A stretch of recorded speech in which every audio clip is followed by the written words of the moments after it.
Hey guys, welcome back to my channel where you can usually find me making over some part of my 400 square foot apartment. However, lately I have been in my garden, which has been so therapeutic for me. Fortunately for me, my garden is almost the size of my apartment. So today we are planting a shade garden, which is excellent because I've had these plants for a little bit of time and I haven't put them on the ground yet. Also, half of my garden is shade, so I want to make sure that it's visually very interesting because I have roses on this side, I have vegetables on this side. Wait, let me show you. Okay, so on this side, I have some climbing roses and some lavender. This is all the deep shade that we're working with today. This is a lovely, beautiful shade plant that is beautifully blowing in the wind right now. I do have some shade-loving plants that I will be putting in the ground today. Most of them are from Bluestone Perennials, and some of them are from some local nurseries that are still open. So I'm going to have to dig out some of that. We're gonna try to dig out as much as we can. I found this rock the other day. I thought this was like just dirt. It's not just dirt, there's a rock underneath. But we are going to clear this all out and kind of plan our little shade garden, and I'll show you what kind of plants I have. So I don't have any compost to amend the soil with, so I'm just going to use some annuals and perennials as nutrition. I could test my soil to see if it's more acidic or alkaline, but I don't have those things yet. So we are just going to add and see what happens, see what plants thrive, see what plants do not thrive. So I'm going to organize them all and show you what I have. I roughly laid everything out so I kind of know where things should go. I might run into some rocks, so I don't know if everything's going to be perfect, but I figured this is a lady fern, so he'll be small and nice and green and fill that space in nicely. These are violas, just coming around this little welcome sign. This is a shade-loving plant. I forget what it's called, but it's really pretty to me. It looks like a chandelier. Then we have lugwort here, this little drift. I love the foliage on that. It's kind of this blue-green. It's really pretty. And then that there is a steel bee because I had no idea where to put it because the other two were murdered in the frost. And then we have these purple heucheras, another fern, another fern. Then we have some more violas. On this side we have more heuchera. I think this is called heuchera berry. These are more mature. Then we have, these are toad lilies. So those will bloom a little bit later than everything else. This is an ostrich fern, so it'll be really nice and high and plumy. And then we have these little polka dot plants that are a little pink to rope in with my roses. And this hosta, which could be split up, we will see. But I'm gonna start planting everything. I could definitely run into some issues. This is a lilac tree and their roots are nuts. And this is, I have no idea what this tree is. It turns really pretty red and gold in the fall. Let's see how this goes.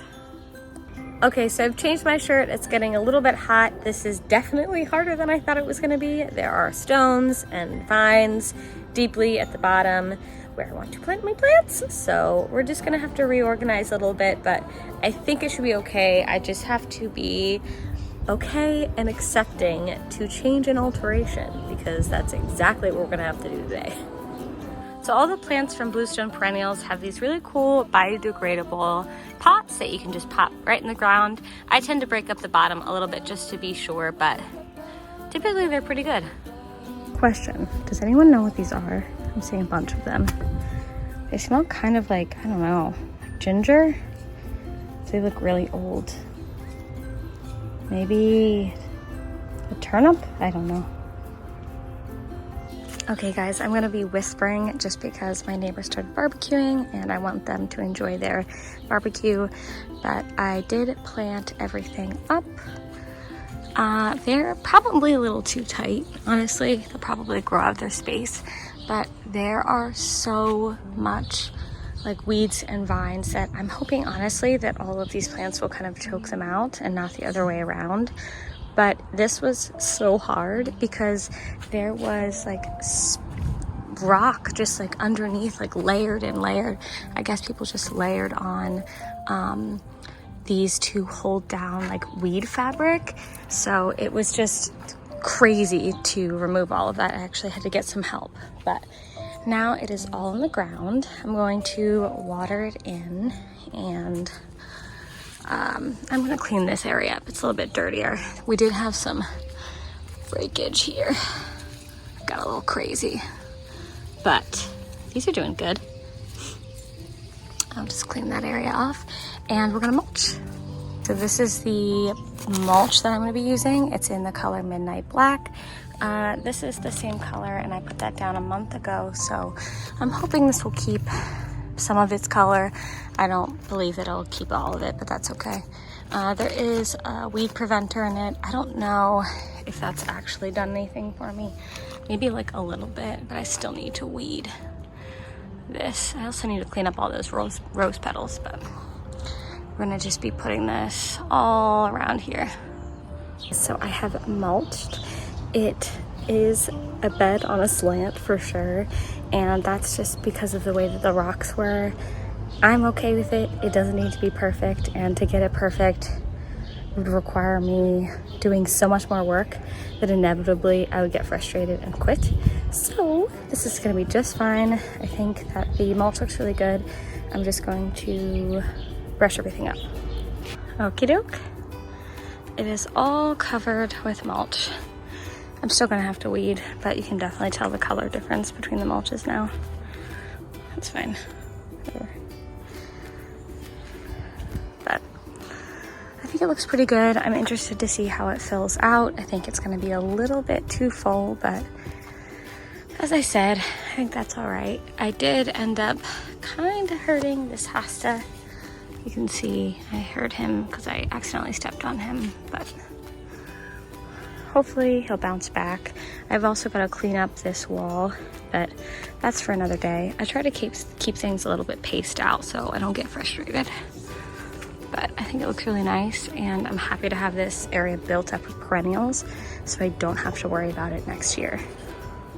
Okay, so I'm back inside to do my outro. I apologize for whispering, but I had some neighbors working in the garden as well as grilling, and I know I love my time alone, so I wanted to give them their time alone.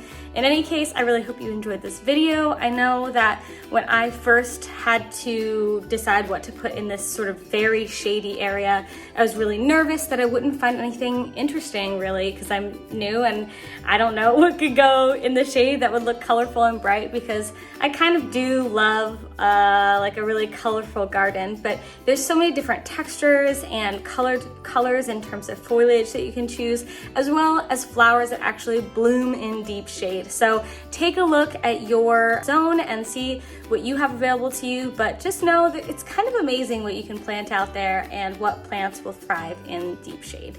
In any case, I hope you really enjoyed this video, and I hope that you like, comment, and subscribe, and I'll see you soon. Bye!